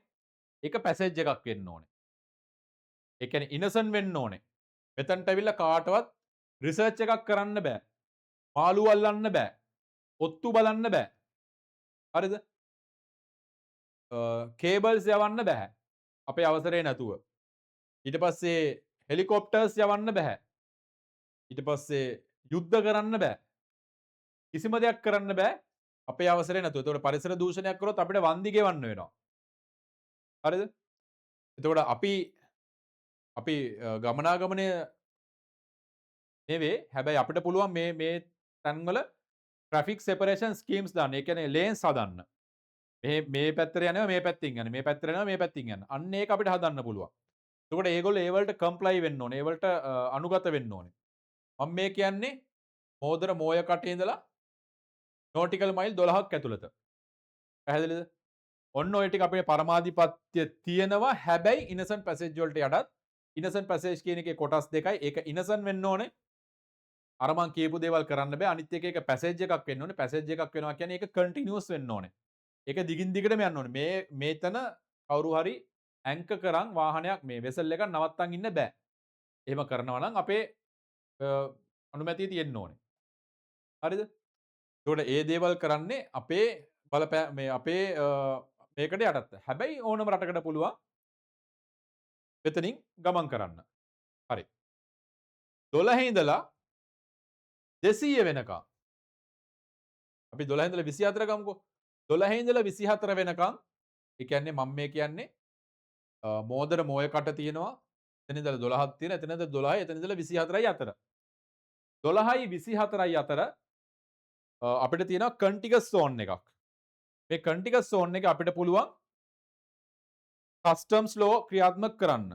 සැනිටරි නැත්තම් සැනිටරි ලෝස් ක්‍රියාත්මක කරන්න. ඉමිග්‍රේෂන් ලෝස් ක්‍රියාත්මක කරන්න. ෆිස්කල් ලෝස් ක්‍රියාත්මක කරන්න. ඒ කියන්නේ සමහර අපිට නීති පද්ධතියක් ක්‍රියාත්මක කරන්න පුළුවන් මෙන්න මේ කෑල්ල ඇතුලේ. එතකොට 12 ඉඳලා 200 වෙනකන් අර කන්ටිගස් සෝන් එකේ අපි විශේෂ නීති ක්‍රියාත්මක කරන කෑල්ලත් එක්ක නෝටිකල් මයිල් 12 ඉඳලා මේ 12 කියන එක හැමදෙස්සම පටන් ගන්න බේස් ලයින් එකේ බේස් ලයින් එකේ ඉඳලා 12කින් 12 ඉඳලා 200 වෙනකන් අපිට තියෙන්නේ ආර්ථික කලාපයක්. හරිද? මේ ටික අපේ සංවෘත මුහුදක් කියලා කියන්න පුළුවන්. යම්තාක් දුරකට හරිනම් සංවෘත මුහුද තනිකරම තියෙන්නේ සංවෘත ජලාශය තියෙන රට ඇතුලේ. හැබැයි මේ ටික ඉනසන්ට් පැසේජ් වලට යටත්ව හරි අපේ සවරන්ටි එක තියෙන අපිට සංවෘත මුහුදක් කියලා කියන්න පුළුවන්. එතකොට මේ ටික 12 ඉඳලා 200 වෙනකන් අපිට පුළුවන් explore, exploit, conserve, manage. අපිට පුළුවන් living and non-living resources. sea and seabed. මේ පල්ලෙහා ඉඳලා උඩට වෙනකම් මේ ටිකේ මාළු අල්ලන බලතල තියෙන්නේ අපිට. පරිසරය ගැන කටයුතු කරන බලතල තියෙන්නේ අපිට. ඒ කියන්නේ ආර්ථිකමය බලතල තියෙන්නේ අපිට. ඒක අපේ ආර්ථික කලාපය. මෙන්න මේ ආර්ථික කලාපය හොඳට මතක තියාගන්න. ශ්‍රී ලංකාවේ වගේ භූමියෙන් 8 ගුණයක්. ශ්‍රී ලංකාව වගේ භූමියෙන් 8 ගුණයක් එක්ස්ක්ලූසිව් ඉකොනොමික් zone අපි කියන EEZ ශ්‍රී ලංකාව වගේ භූමියෙන් 8 ගුණයක් ලොකුයි අපේ ආර්ථික කලාපය. ගොඩබිමට සාපේක්ෂව මුහුද ගත්තාම ලෝකෙම අපි ඉන්නේ 5 වෙනි තැන. ඒතකොට ශ්‍රී ලංකාව කියන්නේ හුණ්ඩුවක් නෙවෙයි. ශ්‍රී ලංකාව කියන්නේ භූමියෙන් ගත්තාම හුණ්ඩුවක් නෙවෙයි. ලොකු රටක්. මේ භූමියෙන් නෙවෙයි මුහුදෙන් ගත්තාම ලොකු රටක්. හරි. 200න් පස්සේ මොකද්ද තියෙන්නේ? 200න් පස්සේ high seas අපි කියනවා මහා මුහුද කියලා. මේ මහා මුහුදේ ඕනම කෙනෙක්ට ඕනම දෙයක් අනිත් කෙනෙක්ට හානි කරන්නේ නැතුව අනිත් කෙනාගේ අයිතිවාසිකම් සුරකීගෙන කරන්න පුළුවන්. මේක කෙලින්ම ඕපන් සී මාරේ ලිබරම්. මේක මාරේ ක්ලෝසම්. මේක මාරේ ලිබරම් සහ ක්ලෝසම් අතර තත්ත්වයක් කියලා කම්ප්‍රොමයිස් කරලා තියෙනවා අන්ක්ලෝස් එක විසින්. එතකොට මේ මුහුදනේ මුහුදු බඳ ගත්තාම මුහුදු පතුල ගත්තාම ගොඩබිමේ ඉඳලා කෙලින්ම 200ක් වෙනකම් ගොඩබිමේ ඉඳලා 12 වෙනකම් අපිට තියෙනවා පරමාධිපත්‍ය. වෙන කෙනෙක්ට කිසිම දෙයක් කරන්න බෑ. ඒක අපිට එයාර් ස්පේස් එකත් එක්ක තියෙන්නේ 12ක් වෙනකම්. 12 වෙනකම් කිසි ප්‍රශ්නයක් නැහැ. එතකොට ඒ 12 ඉඳලා 200 වෙනකම් කන්ටිනෙන්ටල් ෂෙල්ෆ් එකේ තියෙන්නේ නැත්තම් මහද්වීපික තටකයේ අපිට ලිවිං නන් ලිවිං රිසෝසස් ඒත් අයිති වෙන්නේ ලංකාවට. මේ තියෙනවා. එතකොට එතනින් එහාට සමහරලාට මේ කන්ටිනෙන්ටල් ෂෙල්ෆ් කියන එක එතනින් ඉවර වෙන්නේ නැතුව තව තියෙන්න පුළුවන්. එතකොට එහෙම තිබ්බොත් ඒ කන්ටිනෙන්ටල් ෂෙල්ෆ් එකේ ස්ලෝප් එක අනුව අපිට තව භූමි ප්‍රදේශ අපිට ක්ලේම් කරන්න පුළුවන්, අයිති වෙන්න පුළුවන්. දැන් අපේ ඇත්තටම අපේ මුහුද යට තියෙන මහද්වීපික තටකය Bay of Bengal Deep Sea Fan Effect එකට අනුව ගිලා බැහැලා ඒ කියන්නේ මේ පොඩි වෙලා තියෙන නැත්තම් අර බෙන්ගාල බොක්කේ තියෙන ඒකේ තියෙන පාරිසරික තත්ත්වයන් එක්ක අපේ මහද්වීපික තටක අඩු වෙලා තියෙන. අපි ඒක ක්ලේම් කරලා තියෙනවා. ඒතර අපිට මේ අපේ ක්ලේම් එකෙන් පස්සේ අපිට 200ට වැඩි වුණත් යට ප්‍රමාණයක් අයිති වෙනවා. ඊට පස්සේ මහද්වීපික තටකයේ ගොඩක් වෙලාවට නෝමලි 200න් අඩු වෙනවා. නැත්නම් අපි ක්ලේම් කරොත් 350ක් වෙනකම් වගේ යන්න පුළුවන්. එතනින් පස්සේ සාමාන්‍ය විදිය නම් 200 නැත්නම් 350. එතනින් පස්සේ තියෙන්නේ ද ඒරියා. මේ ද ඒරියා කියලා කියන්නේ සීබෙඩ් එක කාටවත් අයිති නැහැ. ISO ඉන්ටර්නැෂනල් සීබෙඩ් ඔතොරිටි එකෙන් තමයි ඒක පාලනය වෙන්නේ. කිසිම රටකට ඒක අදාළ නැහැ. ඒකේ හැමෝම ඒකේ කටයුතු කරනවා. හරි. Maritime සෝන්ස් under අන්ක්ලෝස්. අන්ක්ලෝස් එකේ මැරිටයිම් සෝන්ස් ගැන අපි කතා කරද්දී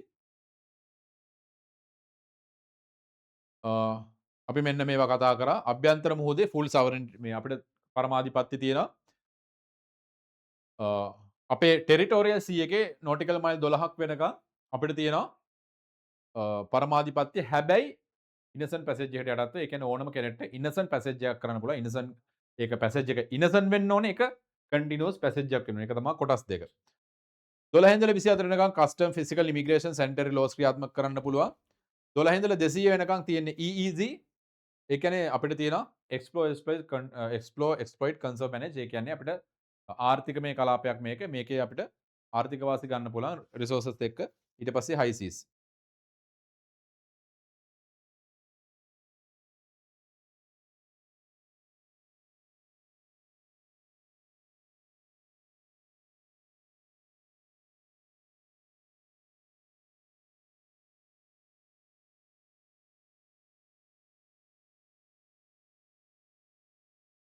හරි. මම දැන් එනවා මද්‍රව්‍ය සම්බන්ධ වැරදි වලට මුහුදේ. හරිද? මොකද ශ්‍රී ලංකාවේ අපි ගොඩක් නාවික හමුදාව සහ වෙරළ ආරක්ෂක හමුදාව අපි දැකලා තියෙනවා. මුහුදේ හැමතිස්සෙම සමහරවල් ලංකාවට එන ඒවා නෙවෙයි. ඉරානට යන ඉරාන බෝට්ටු කියලා කියයි. ඊට පස්සේ තායිලන්තයට යන ඒවා කියලා කියයි. නැත්තම් ඇෆ්ගනිස්තානෙන් ආපු ඒවා කියලා කියයි. ඒ වගේ ගොඩක් අපි මද්‍රව්‍ය සම්බන්ධ ඉන්ටර්ඩික්ෂන්ස් කරනවා. ලංකාවට එන ඒවා ගොඩක් කිලෝ ගණන් අල්ලනවා.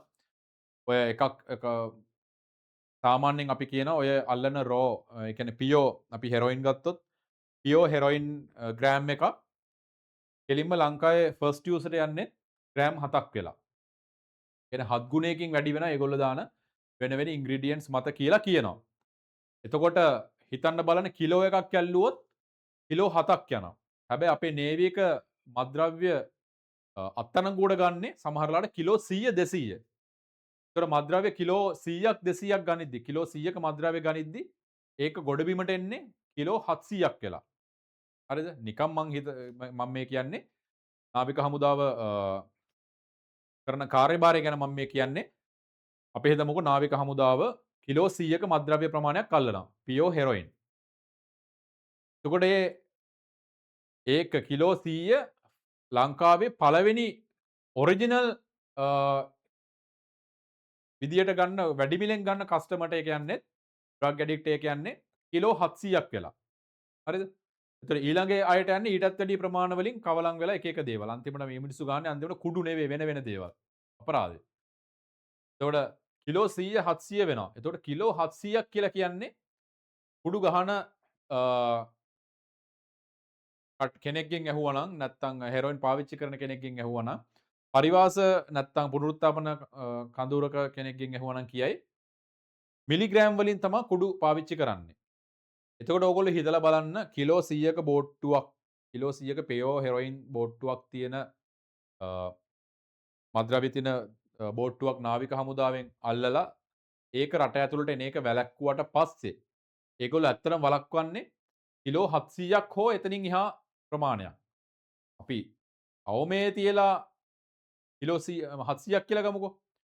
ඒ කිලෝ 700 අපි මිලිග්‍රෑම් 5ට මිලිග්‍රෑම් 6ට බෙදුවහම කොච්චර මිලිග්‍රෑම් ප්‍රමාණයක් නැත්තම් කොච්චර කුඩු පැකට් ප්‍රමාණයක් ඒ කිලෝ 700න් නවතිනවද? ඕගොල්ලොම කැල්කියුලේෂන් එක කරලා බලන්න. කිලෝ 700ක් එක බෝට්ටුවක එක කැප්චර් එකකින් කිලෝ 100ක් ගන්නවා. කිලෝ 100 කිලෝ 700 වෙලා එනවා. ඒ කිලෝ 700 මිලිග්‍රෑම් 5න් 6න් බෙදුවහම එක කුඩු පැකට්ටයක් එනවා. එතකොට කුඩු පැකට් කොච්චර ප්‍රමාණයක්ද? ඒ කුඩු පැකට් ප්‍රමාණය කොච්චර මිනිසුන් විසින් අවුරුදු කීයක් පාවිච්චි කරන්න පුළුවන් කුඩු ප්‍රමාණයක්ද මේ නාවික හමුදාව එක කැප්චර් එකකින් එක ඇප්‍රිහෙන්ෂන් එකකින් වළක්වන්න කියන එක ඕගොල්ලෝ ස්තුතිවන්තව මතක තියාගන්න ගණනුත් හදාගෙන. හරි. අපි එතනින් යනවා අන්තර්ජාතික සාගර නීතියේ මද්‍රව්‍ය සම්බන්ධ කොටසට. Illicit trafficking of narcotic drugs presents a significant challenge. Unclosed rights framework, but its application requires careful and flag state jurisdiction. හරි. එතකොට මද්‍රව්‍ය සම්බන්ධ වැරදි කියද්දි මද්‍රව්‍ය තහනම් මද්‍රව්‍ය නෝටිකල් මයිල් 12ක් ඇතුළේ යනවා නම් මම කලින් කිව්වා වගේ සෙක්ෂන් නැත්නම් අන්ක්ලෝස් ආටිකල් 27 1D වලට අනුව කෝස්ටල් ස්ටේට් එකට පුළුවන්. කෝස්ටල් ස්ටේට් කියන්නේ හැමතිස්සම මේ ලෑන්ඩ් එක. ශ්‍රී ලංකාවේ නෝටිකල් මයිල් 12ක් අතර තියෙන නෝටිකල් මයිල් 200ක් අතර තියෙන ඒ මුහුද අයිති වෙන ලෑන්ඩ් එක තමයි කෝස්ටල් ස්ටේට් එක කියලා කියන්නේ. අපිට පුළුවන් අපේ ක්‍රිමිනල් ජුරිස්ඩික්ෂන් එක යූස් කරන්න. නැත්නම් අපේ අපරාධ ජුරිස්ඩික්ෂන් එකේ ඒකේ අපරාධ නීතිය ක්‍රියාත්මක කරන්න. හැබැයි මෙතනින් එහා හැමදේම තීරණය වෙන්නේ ෆ්ලෑග් ස්ටේට් එක. නැත්නම් විශේෂයෙන්ම EEZ එකේ ඉතින් අපි මොකක් හරි දෙයක් කැප්චර් කරොත් නැත්නම් විශේෂයෙන්ම හයි සීස් වල නම් කොහොමත් අපිට බෑ. හයි සීස් වල අපි කැප්චර් කරොත් අපි අනිවාර්යයෙන්ම ඒකට බෝඩ් වෙන්නත් ෆ්ලෑග් ස්ටේට් එකේ කන්සෙන්ට් එක අපි ගන්න ඕනේ. අවස්ථා කීපයක් ඇරෙන්න.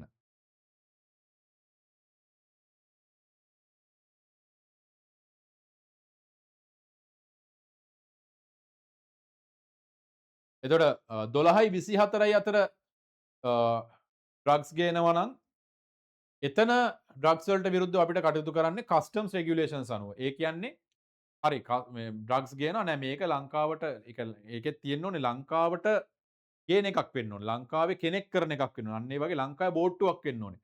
ලංකාවේ ඉන්වෝල්ව්මන්ට් එකක් තියෙනවා නම් තමයි අපිට ලංකාවේ ජුරිස්ඩික්ෂන් එකට ඒක ගන්න පුළුවන්. ලේසියෙන්ම. එතකොට මේක අපි දාන විදිය තමයි අපි කැප්චර් කරගන්න විදිය තමයි මේක ලංකාවේ කස්ටම්ස් ලෝ නැත්නම් රේගු නීතිය වයලේට් කරලා තියෙන්නේ. නැතුව ලංකාවේ අපරාධ නීතිය වයලේට් කරා කියලාම නෙවෙයි අපි මෙතනදි ගන්නෙ. ඊට පස්සේ EEZ මෙතනදි කෝස්ටල් ස්ටේට්ස් අනිවාර්යයෙන්ම ඩ්‍රග් ට්‍රැෆිකින් වලට අපි ගන්නවා ෆ්ලෑග් ස්ටේට් එක. ෆ්ලෑග් ස්ටේට් එක කියන්නේ නැවක යද්දී අදාළ ෆ්ලෑග් එකක් තියෙන. ඒ ෆ්ලෑග් එකෙන් රිප්‍රසන්ට් කරනවා නැවේ කන්ට්‍රි එක නැව රෙජිස්ටර් වෙලා තියෙන්නේ මොන කන්ට්‍රි එකේද කියලා. ඒකට ඒ ෆ්ලෑග් ස්ටේට් එකේ අනුමැතිය අපි ගන්නවා කන්සෙන්ට් එක අපි ගන්නවා නැවට මේ ගෙට් ඔන් බෝඩ් වෙලා ඒ ඩ්‍රග් ඉන්ට්‍රොඩක්ෂන් එක කරන්න කලින්. ISIS වල විශේෂයෙන්ම ඩ්‍රග්ස් කියලා කියන්නේ අපිට ඔන් බෝඩ් යන්න පුළුවන් දෙයක් නෙවෙයි. 1982 United Nations Convention of Law of Sea වල ආටිකල් 110 110 කියනවා මොකද නැවක පූර්ව සහ පරම අයිතිය තියෙන්නේ ඒ නැවටේ ෆ්ලෑග් ස්ටේට් එකට. ජුරිස්ඩික්ෂන් එක තියෙන්නේ ෆ්ලෑග් ස්ටේට් එකට. ඒතර ලංකාවේ කොඩිය ගහගෙන යන නැවක් ඇට්ලන්ටික් සාගරේ යනකොට ඒ නැවට විරුද්ධව මොකක් හරි කරනවා නම් ලංකාවෙන් අහන්න ඕනේ. ඒක තමයි විදිය. ඒක තමයි නීතිය. හැබැයි ලංකාවේ නැව ලංකාවේ කොඩිය ගහගෙන හිතමුකෝ මෙහිකෝ ගාවින් යනවා. හැබැයි මෙහිකෝ වල ටෙරිටෝරියල් සී එකේ යනවා. එතනදී අපි මාළු අල්ලනවා. අන්න එතකොට අපි ඒගොල්ලන්ගේ වැරද්දක් කරන්නේ. එතකොට ඒගොල්ලන්ට පුළුවන් ඒගොල්ලන්ගේ ජුරිස්ඩික්ෂන් එකට අපිව ගන්න. ඒ නෝටිකල් මයිල් 12ක් ඇතුළත. හරිද? එතකොට හයිසිස් වල එතකොට ඒ ඇරෙන්න ෆ්ලෑග් ස්ටේට් එකට තමා බලතල තියෙන්නේ ජුරිස්ඩික්ෂන් එක තියෙන්නේ. එතකොට ෆ්ලෑග් ස්ටේට් එකේ ජුරිස්ඩික්ෂන් එක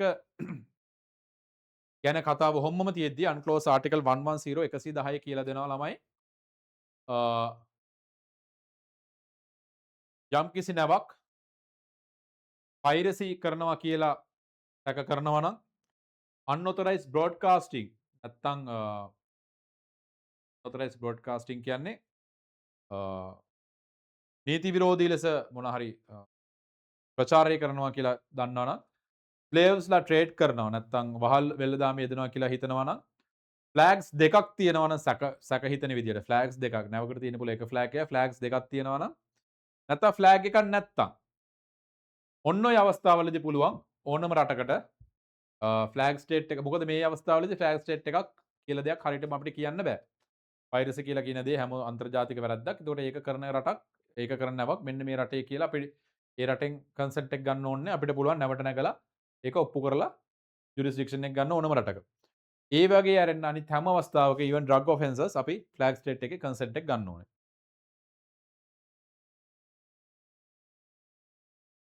හරි.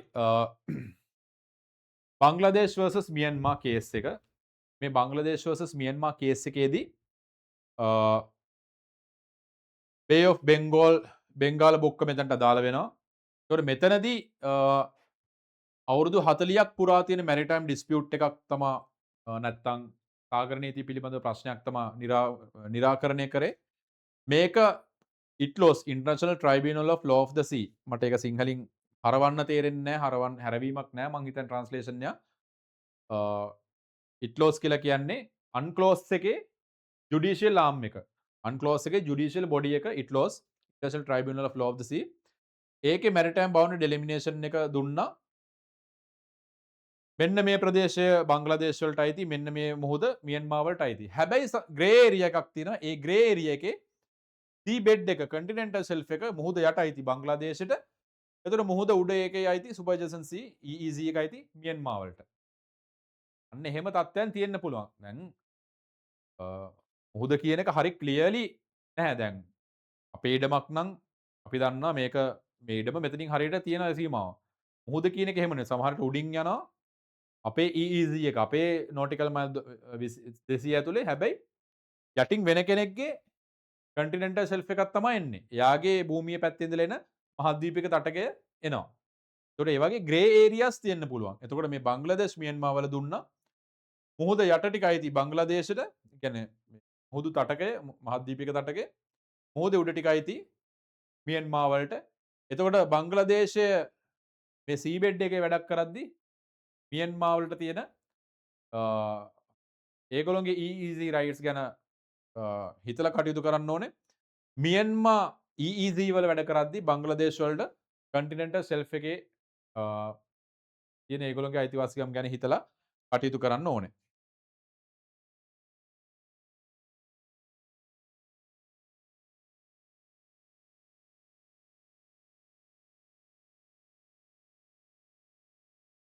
ඊට පස්සේ මම ගන්නවා මේ එන්රිකා ලෙක්සි කියන ඉන්සිඩන්ට් එක. මේ එන්රිකා ලෙක්සි කියන ඉන්සිඩන්ට් එකේ 2012 තමයි මේක වුණේ. මේ ඉන්සිඩන්ට් එකේදී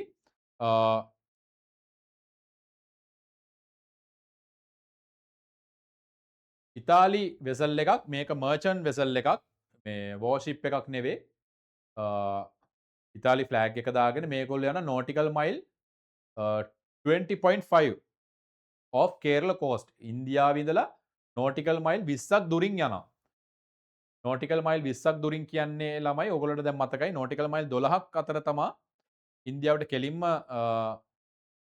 පරමාධිපත්‍ය තියෙන කොටස තියෙන්නේ 12න් එහා පරමාධිපත්‍යයෙන් චුට්ටක් මෙදිලා නැත්නම් පරමාධිපත්‍ය තියෙන කොටස ඉවර නම් 12න්.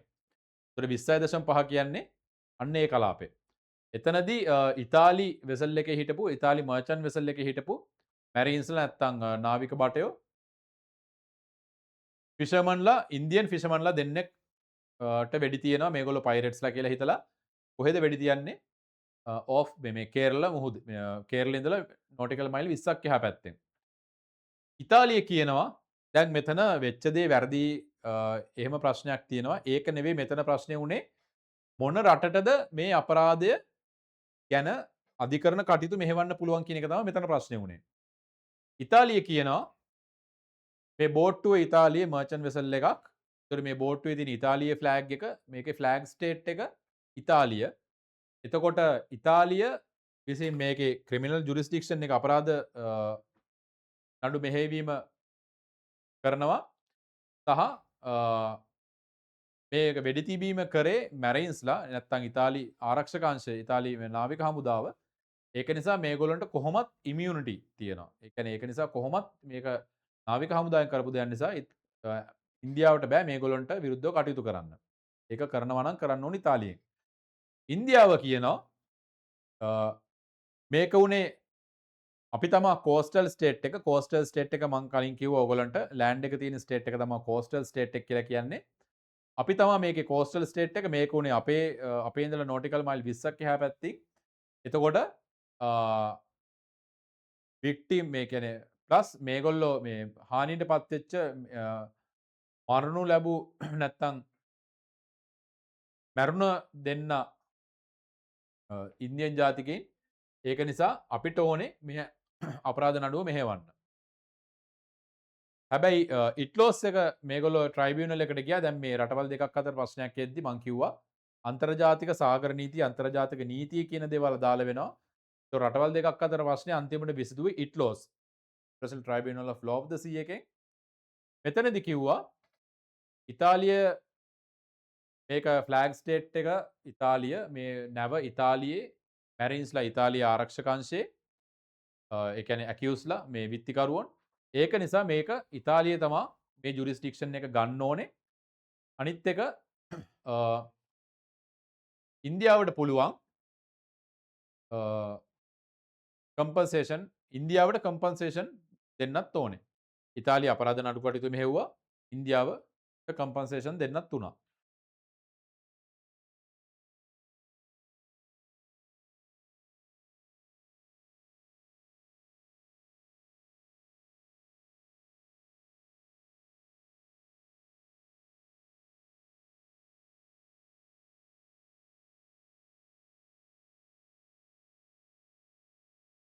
මොකක් හරි දෙයක් වුණාම අපි ජුරිස්ඩික්ෂන් එක බලන්න කලින් කරන දේ තමයි ඒගොල්ලෝ මොකද්ද කරේ? ෆිෂින් නම් ඒගොල්ලන්ට පුළුවන් මම දැන් කියලා දුන්නා. අපේ නෝටිකල් මයිල් 200ට එහා අපේ නෝටිකල් මයිල් 200ට එහා ඕනම රටකට පුළුවන් ෆිෂින් කරන්න. ඒකට ඒක මහ මුහුද ෆිෂින් රයිට්ස් තියෙනවා. අපේ නෝටිකල් මයිල් 12ට මෙහා කිසිම රටකට බෑ ෆිෂින් කරන්න. අපේ නෝටිකල් මයිල් 12 200 අතරේ අපි ඉඩ දුන්නොත් පුළුවන්. හරිද? මොකද ඒකේ පරම ඒ කියන්නේ මත්ස්‍ය සම්පන්න මත්ස්‍ය සහ වෙනත් සම්පත් පිළිබඳව අයිතිවාසිකම තියෙන්නේ අපිට. පොලියුෂන් නම් වෙසල් එකේ ෆ්ලෑග් එකද ලොකේෂන් එකද නෙවෙයි කෙලින්ම අයිති වෙනවා මාපෝල් කියන කන්වෙන්ෂන් එක. පයිරසි නම් ෆ්ලෑග් එකද වෙසල් එකද තැනද මොකක්වත් අදාළ නැහැ. පයිරසි නම් ලෝකේ ඕනම රටකට පුළුවන් ඒ පයිරට්ස් වලට විරුද්ධව කටයුතු කරන්න. ඊට පස්සේ ඉනසන්ට් පැසේජ් එකක් කරනවා නම් ඒ ඉනසන්ට් පැසේජ් එක කියන කන්සෙප්ට් එක අදාළ වෙන්නේ රටේ බේස් ලයින් එකේ ඉඳලා නෝටිකල් මයිල් 12ක් එහා පැත්තට. ඒතකොට නෝටිකල් මයිල් 12ක් එහා 12ක් වෙනකන් තීරුවේ ඒක ඉනසන් නම් ඒක පැසේජ් නම්. ඒ කියන්නේ ඒක හානිදායක නොවන නම් අර මං කියපු තත්වයන් කරන්නේ නැතුව ඒක හානිදායක නොවන තත්ත්වෙන් යනවා නම් ඒ පැසේජ් එක කන්ටිනියස්ලා නම් ඒක කාටවත් වෙන කෙනෙක්ට සීමා කරන්න බෑ.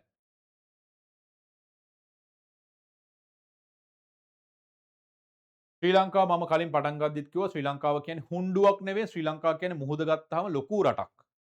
ශ්‍රී ලංකාවගේ 8 ගුණයක් ලොකුයි මුහුද. ඒතර ශ්‍රී ලංකාවේ අපි කියන SARR region search and rescue region එක ශ්‍රී ලංකාව ඔයගොල්ලෝ දන්නා මැඩගස්ක ඉන්දුනීසියා ඕස්ට්‍රේලියා මේ පැත්තෙන් නම් ඉන්දියාව මාලදිවෙන් ළඟට තියෙනවා. හැබැයි අනිත් පැත්තෙන් ගොඩක් දුරින් තමයි ශ්‍රී ලංකාව තියෙන්නේ. එතකොට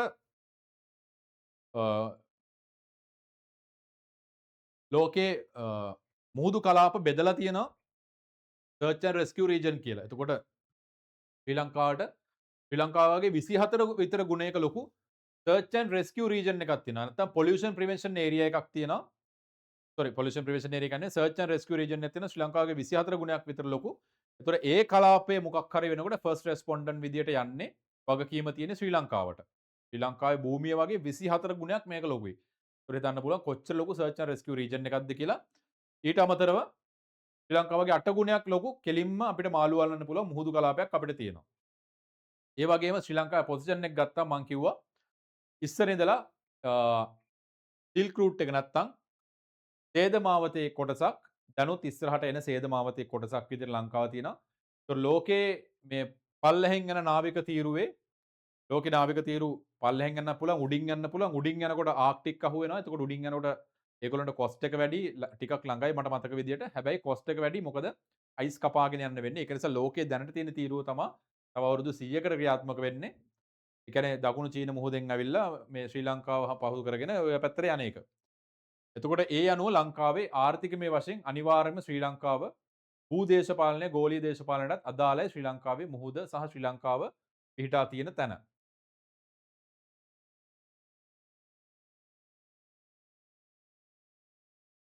කච්චතීව් කියන අයිලන්ඩ් එක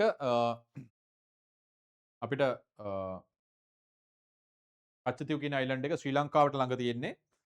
හැබැයි ඕකේ ප්‍රශ්නයක් තිබ්බා ඉස්සර ඉඳලා කට්ටිය මුහුදු කියන්නේ මේ මාළු අල්ලන්න වගේ එනවා. එතකොට මේක ලංකාවටද අයිති ඉන්දියාවටද අයිති කියලා ප්‍රශ්නයක් ආවා. ඒක අපි කරේ කිවිසුමක් අරගෙන අපි ඒක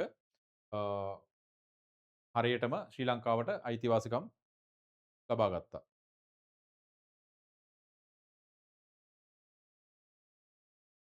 හරි සාගර නීතිය ගැන කටයුතු කරද්දී ඉන්ටර්නැෂනලි නැත්නම් ජාත්‍යන්තරව ඉන්ටර්නැෂනල් මැරිටයිම් ඕගනයිසේෂන් එක ඉන්නවා.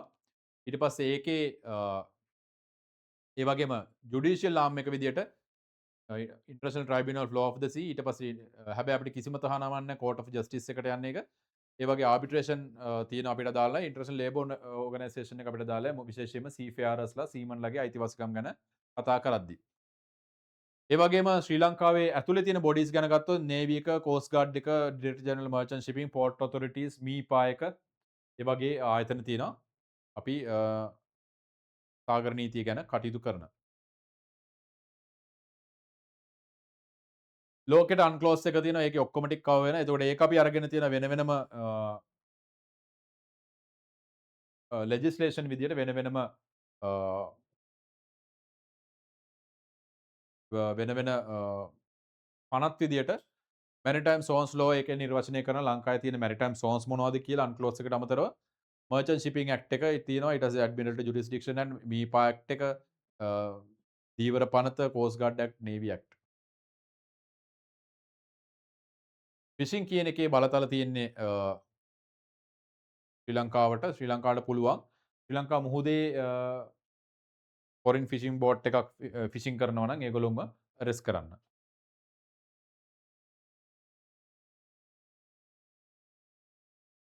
මේ මැරිටයිම් ට්‍රේඩ් එතකොට මැරිටයිම් ට්‍රේඩ් වලදී අපි යූස් කරන බිල් ඔෆ් ලේඩින් කියලා එකක්. මේ බිල් ඔෆ් ලේඩින් එක රෙසිප්ට් එකක්. ඒක කොන්ට්‍රැක්ට් එකක් ඒ කියන්නේ යම්කිසි බඩුවක් ගත්තා කියන රෙසිප්ට් එකක් වෙනවා.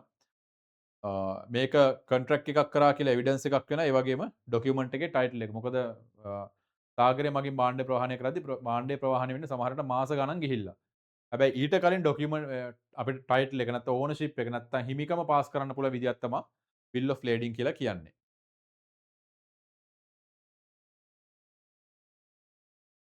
එතකොට තියෙනවා කැරියර්ගේ ඩියුටිස් තියෙනවා අපි ගෙන්නන කෙනාගේ ඩියුටිස් තියෙනවා.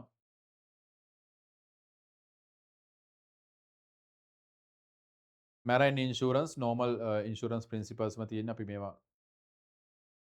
ඒ වගේම මැරිටයිම් ලෝ වල පොලියුෂන් සල්වේජ් ඇන්ඩ් බ්ලූ ඉකොනොමි ගැන කතා කරන්න ඕනේ.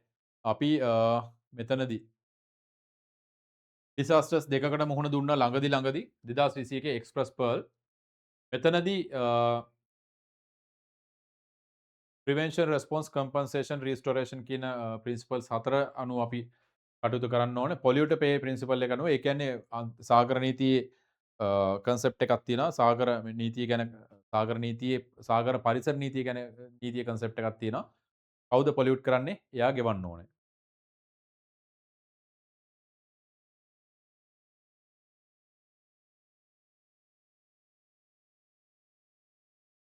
අන්ක්ලෝස් එකේ මේ මැරයින් පොලියුෂන් පාර්ට් එක අපි මැරයින් පොලියුෂන් ප්‍රිවෙන්ට් එකට අරන් තියෙන්නේ. ඒතර ඒකේ මැරයින් එන්වයරන්මන්ට් ප්‍රොටෙක්ෂන් ඔතොරිටි එක මීපා එක අපි තියෙනවා. ඒගොල්ලෝ තමයි ලීඩ් ඒජන්සි එක. සාගරනේ ඒ කියන්නේ සාගරය සම්බන්ධයෙන් මොකක් හරි පරිසර දූෂණයක් සාගර දූෂණයක් වෙනවා නම් මීපා එක තමයි ලීඩ් ඒජන්සි එක.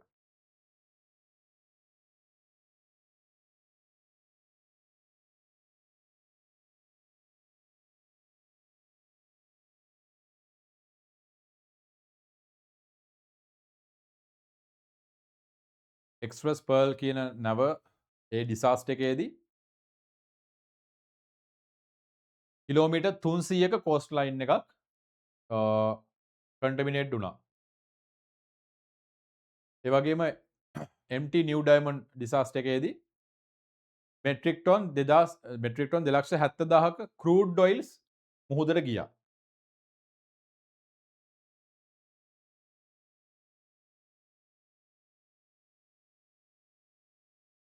රෙක් රිමූවල් කියලා කියද්දි ශ්‍රී ලංකාව පාර්ටි එකක්. හැබැයි තාම ශ්‍රී ලංකාව මේ රෙක් රිමූව් කියලා කියන්නේ දැන් මොකක් හරි තියෙනවා කලයිෂන් එකක් වෙනවා නැවක් හැප්පෙනවා. දැන් එතන නැව තියෙනවා.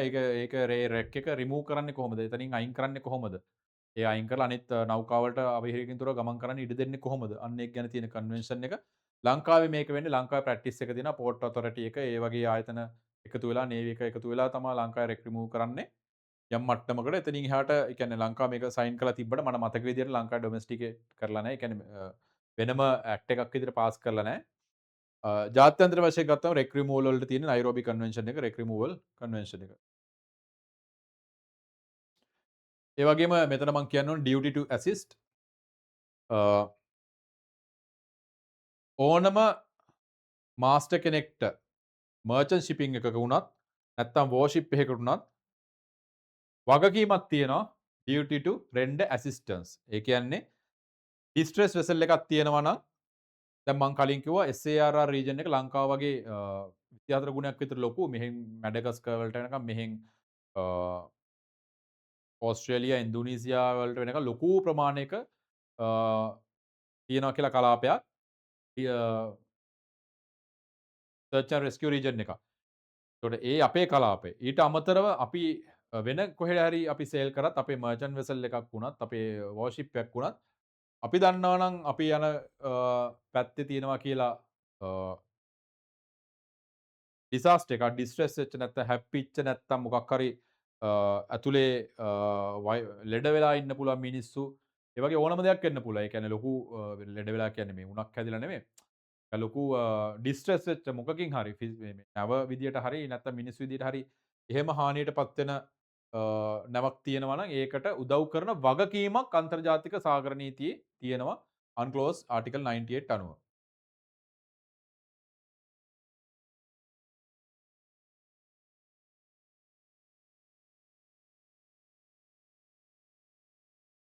පයිරසි වලට විරුද්ධව කටයුතු කරන්න ඕනම රටකට පුළුවන්. ඒක ඕනම රටක් ඩියුටි ටු හැම රටකටම ඩියුටි එකක් තියෙනවා. පයිරසිට විරුද්ධව කටයුතු කරද්දී සහයෝගය දක්වන්න. ඒක තමයි පයිරසි කේසස්.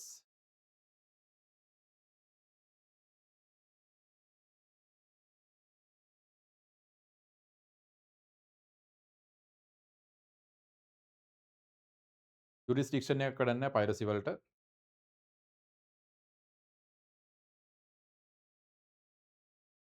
එතකොට මැරිටයිම් ලෝ වලට දාලා තව දෙයක් තමයි ස්ටෝවේස්. ඒ කියන්නේ අර නැව්වල ගිහිල්ලා ඉල්ලීගල් ඉමිග්‍රේෂන් කරනවා. ඊපස්සේ හියුමන් ස්මග්ලින් මිනිස් ජාවාරම කරනවා. දැන් අර ස්ලේව් ට්‍රේඩ් කියන එක ලොකුවටම නැහැ.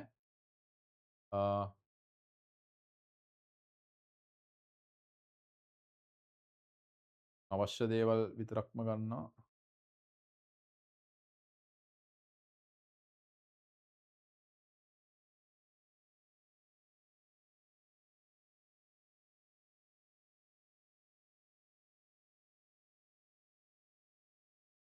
හරි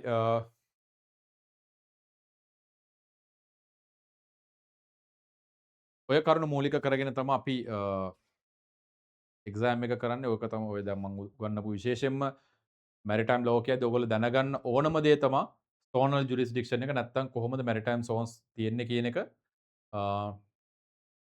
හරි එතකොට මේ දේශනය ගැන මං ආයි කියන්නේ මේ දේශනයට ඔයගොල්ලෝ කෙලින්ම ආව නම් කලින් ප්‍රධාන දේශනේ බලන්න නැතුව ප්‍රධාන දේශනයත් බලලා ඉන්න. නැත්තම් මේ දේශනය බලද්දි මොකක් හරි ප්‍රශ්න තියෙනවා නම් ප්‍රධාන දේශනය වෙත නැවත යොමු වෙන්න. එහෙනම් මගේ දේශනය මැරිටයිම් ලෝ ගැන තියෙන මැරිටයිම් ඉන්ටර්නැෂනල් මැරිටයිම් ලෝ ගැන අන්තර්ජාතික සාගර නීතිය ගැන කරන දේශනය මම මෙතනින් අවසන් කරනවා.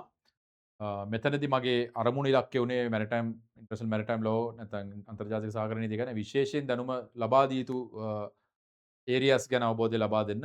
ඔයගොල්ලෝ හොඳට මතක තියාගන්න සෝනල් ජුරිස්ඩික්ෂන් එක ගැන නැත්නම් අර කොහොමද සීමාවන් වෙන්නේ 12 කියන්නේ මොකද්ද 24 කියන්නේ මොකද්ද 200 කියන්නේ මොකද්ද 200න් එහා කොහොමද හයිසිස් වෙන්නේ කියන දේවල් ඒක තමයි මැරිටයිම් ලෝ වල තියෙන ප්‍රධානම දේ. ඒක ඊට පස්සේ මැරිටයිම් ලෝ වල තියෙන ප්‍රධානම මූලාශ්‍රය තමයි international united nations convention of law of the sea. හරි එහෙනම් අද දිනේ මැරිටයිම් ලෝ පිළිබඳ රිවිෂන් එක මම මෙතනින් ඉවර කරනවා. සියලු දෙනාටම සුබ දවසක්. බොහොම ස්තුතියි.